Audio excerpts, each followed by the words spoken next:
Majina yangu naitwa Andrew Emmanuel Mnuke, ni katibu wa siasa, uenezi na mafunzo wa Chama cha Mapinduzi mkoa wa Geita.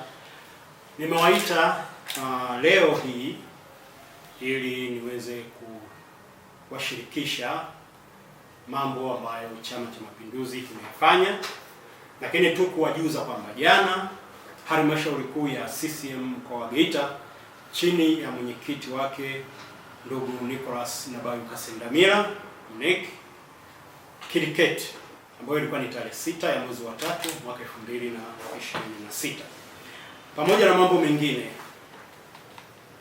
kikao cha halmashauri kuu ya Chama cha Mapinduzi mkoa wa Geita kilijadili na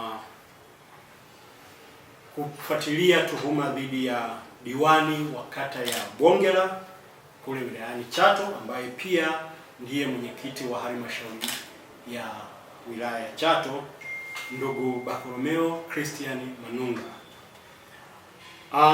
Tangu uchaguzi wa madiwani na hatimaye kumpata mwenyekiti wa halmashauri kumekuwa na mambo mengi, lakini chama kiliendelea kufuatilia mienendo na kuchunguza tuhuma dhidi yake, na jana kikao cha halmashauri kuu kikafikia maazimio, na maazimio ya kikao ilikuwa ni kumfukuza mwanachama wa Chama cha Mapinduzi. Sasa maazimio kama hayo moja kwa moja yanamwondolea sifa ya kuwa diwani wa kata ya Bongela, lakini pia yanamwondolea sifa ya kuwa mwenyekiti wa halmashauri ya wilaya ya Chato. Halmashauri kuu ya CCM mkoa imefikia maamuzi haya baada ya kujiridhisha juu ya tuhuma zake mbalimbali, ikiwemo utovu wa nidhamu, lakini pia ukiukaji wa kanuni, sheria, taratibu na miongozo ya Chama cha Mapinduzi. Kwa hiyo baada ya kujiridhisha katika hayo yote, kikao kikaazimia huyu ndugu hastahili tena kuendelea kuwa mwanachama wa Chama cha Mapinduzi. Kumekuwa na mambo mengi kiukweli, kwa sababu kuna mambo yalitokea mengi sana kwenye mchakato wa kumpata mwenyekiti wa halmashauri ya wilaya ya Chato, na kwa sababu ya mazingira hayo chama ilibidi sasa kianze kufuatilia, lakini pia kutumia vyombo kama TAKUKURU kujiridhisha juu ya tuhuma zilizokuwekwa kule Chato, kwa sababu kuna klipu zingine zilitembea za watu kutuhumiana rushwa na nini.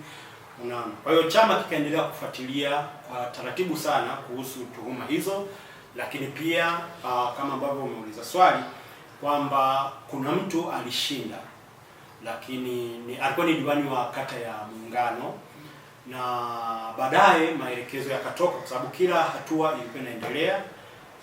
Taarifa zikatoka kusitisha kuapishwa kwa madiwani kwanza, kwa sababu huwa hakuna kiapo cha mwenyekiti wa halmashauri.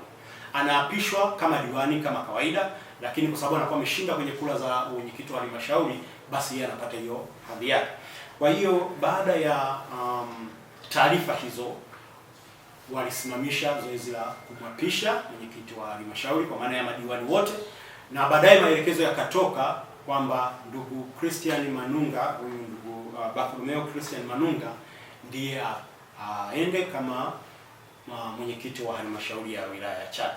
Kwa hiyo baada sasa ya kuendelea kufuatilia taratibu na nini, kuna tuhuma pia zilikuwepo dhidi yake. Kwa hiyo hawa wawili wote wakajikuta, kwa sababu mtu akiondolewa kwa tuhuma wa kwanza hainyimi haki ya kufuatilia pia wa pili aliyeingia. Kwa hiyo hayo ndio yametufikisha hapa ambapo tumefikia.